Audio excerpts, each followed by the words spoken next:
जय श्री स्वामी समर्थ. मंडळी, अतिचालाक आणि धूर्त लोकांना ओळखायला शिका. आपल्या आसपास अनेक प्रकारची लोक असतात.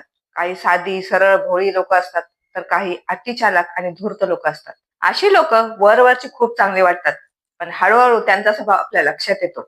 सुरुवातीला ती लोक आपल्याशी गोड बोलतात, आपली काळजी असल्यासारखा दिखावा करतात आणि आपण आंधळेपणाने त्यांच्यावर भरोसा ठेवतो. पण प्रत्यक्षात त्यांच्या मनात चालू असतं की स्वतःचा फायदा कसा करून घ्यायचा. स्वतःच्या फायद्यासाठी ते आपली कमजोरी शोधत असतात. अशी लोक नेहमी बुद्धीने खेळ खेळतात आणि अशी लोक आपल्याला अडचणीत टाकून नामनिराळे होतात, जसं काही त्यांनी काहीच केलं नाही. म्हणून अशा अतिचालाक लोकांना वेळेत ओळखणं खूप गरजेचं आहे. वेळेत ओळखाल तर पुढचं नुकसान टाळता येईल. नाही ओळखलं तर नुकसान ठरलेलंच आहे. चला तर मग अशा चालाक आणि धूर्त लोकांची लक्षणं ओळखूया. पण त्या अगोदर माझी तुम्हाला एक छोटीशी विनंती आहे. तुम्ही माझ्या चॅनलवर नवीन असाल तर प्लीज मला सबस्क्राईब करा. व्हिडिओ आवडला तर लाईक करा, कमेंट करा. नंबर 1, यांच्यामध्ये समोरच्याला कन्व्हिन्स करायची क्षमता असते. समोरच्याला मोठी स्वप्न दाखवायची, की आपल्याला क्षणभरासाठी सुद्धा वाटत नाही की ही लोक आपल्याशी खोटं बोलतात. आपल्याला मोठी स्वप्न दाखवून त्यांच्या जाळ्यात अडकवतात आणि त्याने दाखवलेली स्वप्न आपल्याला खरी वाटतात. कधी पण बघा, सेल्समॅन किंवा पॉलिशवाले ते कधी आपल्याला जाळ्यात अडकायचं असलं तर किती खोटं बोलतात बघा. त्यांचे प्लॅन असे असतात की ते आपल्याला पूर्णपणे जाळ्यात ओढून घेतात. ते असं दाखवतात त्याच्यामध्ये फक्त फायदा आपला आहे, त्यांचा अजिबात नाही. कारण त्यांच्यामध्ये समोरच्याला कन्व्हिन्स करायची क्षमता असते. म्हणून समोरचा कसा बोलतोय, काय बोलतोय या गोष्टीकडे आपण लक्ष देणं खूप महत्वाचं आहे. त्यांच्या बोलण्यामध्ये प्लॅन असतात. आपली फसवणूक करून स्वतःचा फायदा करून घ्यायचा आणि ते असं दाखवून देतात त्याच्यामध्ये फक्त आपलाच फायदा आहे. पण प्रत्यक्षात त्याच्यामध्ये त्यांचा स्वार्थ असतो. आपण अडचणीत असल्यावर हाच एक उपाय आहे हे आपल्या डोळ्यापुढे चित्र निर्माण करतात आणि आपल्या उज्ज्वल भविष्याचं स्वप्न दाखवतात. असं बोलून ते आपलं भान हरपून टाकतात आणि आपल्याला वाटतं हा माणूस आपल्या फायद्याचा आहे. त्यामुळे अतिशय कमी वेळामध्ये ते आपल्याकडून काही गोष्टी वधवून घेतात. नंतर आपल्या हळूहळू लक्षात येतं की हा निर्णय फक्त त्याच्या फायद्यासाठी होता. पण तोपर्यंत वेळ निघून गेलेली असते. म्हणून अशा लोकांपासून सावध राहा. नंबर 2, अशी लोक खूप गोड बोलणारे असतात. अशी लोक आपल्याला बोलण्यामध्ये गुंतवून ठेवतात.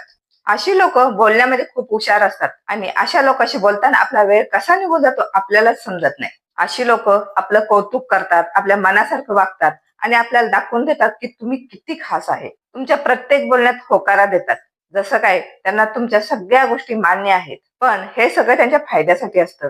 तुमच्या साध्या भोळ्या स्वभावाचा फायदा घेऊन तुम्ही जेव्हा भावनेत असतात तेव्हा तुमच्याकडून काही गोष्टी वधवून घेतात. नंतर मात्र त्यांच्यात बदल झालेला असतो. त्यांच्यातलं गोड बोलणं कमी झालेलं असतं आणि तुमच्याकडे दुर्लक्ष झालेलं असतं. म्हणून अशा लोकांना वेळेत ओळखा. नंबर 3, अशी लोक नजरेत नजर घालून बोलतात, पण त्यांच्या डोळ्यामध्ये एक अस्वस्थ हालचाल चालू असते. धूर्त लोक नेहमी डोळ्यात डोळे घालून बोलत असतात, पण नीट बघितलं तर त्यांच्या डोळ्यात नेहमी हालचाल होत असते. ते विचार करत असतात, काय सांगावं, काय लपवावं याचा अंदाज घेत असतात. तुम्ही कुठं कमी पडताय याचा अंदाज घेत असतात आणि योग्य वेळ साधून तिथं डाव टाकण्याचा प्रयत्न करत असतात. ते तुमच्या शब्दापेक्षा तुमच्या भावनेकडे लक्ष देत असतात, कारण त्यांचा सगळा खेळ भावनेवरच अवलंबून असतो. नंबर 4, ते स्वतःची चूक कधीच मान्य करत नाहीत. एखादी चूक झाली तर ते कधी स्वतःवर घेत नाहीत. त्यांच्या या खेळामध्ये काय चुकी झाली तर ते दुसऱ्या दोष देऊन रिकामे होतात.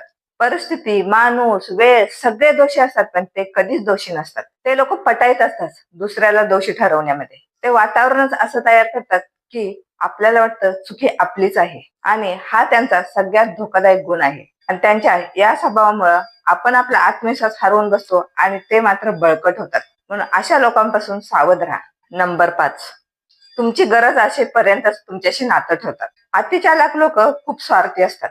जोपर्यंत तुमच्याकडून फायदा होत नाही तोपर्यंतच ते तुमच्याशी नातं ठेवतात. एकदा तुमच्याकडून त्याचा फायदा झाला, त्यांचं काम निघालं की ते तुमच्यापासून लांब जातात. तुमच्याशी भेट, चौकशी, फोन, मेसेज सगळं चालू असतंय. एकदा फायदा झाला की ते हळूहळू तुमच्यापासून लांब जातात. गरज भागली आणि वाटेल लागली याप्रमाणे त्यांचं वागणं असतं. त्यांच्यासाठी कुठलंही नातं महत्वाचं नसतं. त्यांच्यासाठी फक्त स्वतःचा फायदा महत्वाचा असतो. तुमचं दुःख, तुमच्या भावना, तुमच्या अडचणी याच्याशी त्यांना काहीही घेणं देणं नसतं. म्हणून अशा लोकांपासून लांब राहा. नंबर 6, आपलं सिक्रेट काढून घेतात, पण स्वतःबद्दल ते कधीच काहीच सांगत नाहीत. स्वतःच ठेवायचं झाकून आणि दुसऱ्याचं बघायचं उघडून, असा त्यांचा तो स्वभाव असतो. म्हणून अशी लोक तुमच्या जवळ येतात आणि तुमचं सगळं ऐकून घेतात. तुमचं दुखणं, खुपणं, तुमच्या आयुष्यातील पर्सनल गोष्टी सगळं ऐकून घेतात. आपली अडचणी, आपली कमजोरी सगळं माहिती करून घेतात, पण स्वतःबद्दल कधीच काहीच सांगत नाहीत. मग अशा लोकांना आपल्याबद्दल काय सांगायचं का नाही हे आपणच ठरवलं पाहिजे. तुम्ही दिलेल्या माहितीचा ते कधी कसा वापर करतील ते माहिती पण पडणार नाही. नंबर 7, अशी लोक सरड्यासारखा रंग बदलतात. म्हणून अशा लोकांवर आंधळा विश्वास कधीही ठेवू नये. अतिचालक आणि धूर्त लोक कधी रंग बदलतील कळणार सुद्धा नाही. सुरुवातीला ते खूप शांत, सहनशीलता आणि समजूतदार असल्यासारखं दाखवतात. तुम्ही काय बोलला, रागवला तरी ते लोक हसून घालवतात आणि आपल्याला वाटतं हा माणूस किती समजूतदार आहे, हा माणूस आपल्याला किती समजून घेतो. पण ज्यावेळी तुम्ही त्याच्या विरोधात उभा राहता, त्याला प्रश्न विचारता, त्यावेळी त्याचा खरा चेहरा पुढे येतो. राग करणे, टोमणे देणे, आवाज वाढवून बोलणे याच्यापासून त्याची सुरुवात होते. त्यामुळे तुम्ही घाबरता आणि गोंधळात पडता आणि त्याला हेच पाहिजे असतं. कारण घाबरलेला माणूस नीट विचार करत नाही. तुम्हाला वाटतं चूक आपलीच आहे. म्हणून अशा रंग बदलणाऱ्या विश्वासघातकी लोकांपासून लांब राहा. नंबर 8, तुमचं अति कौतुक करून काम काढून घेणारी ही अशी माणसं असतात.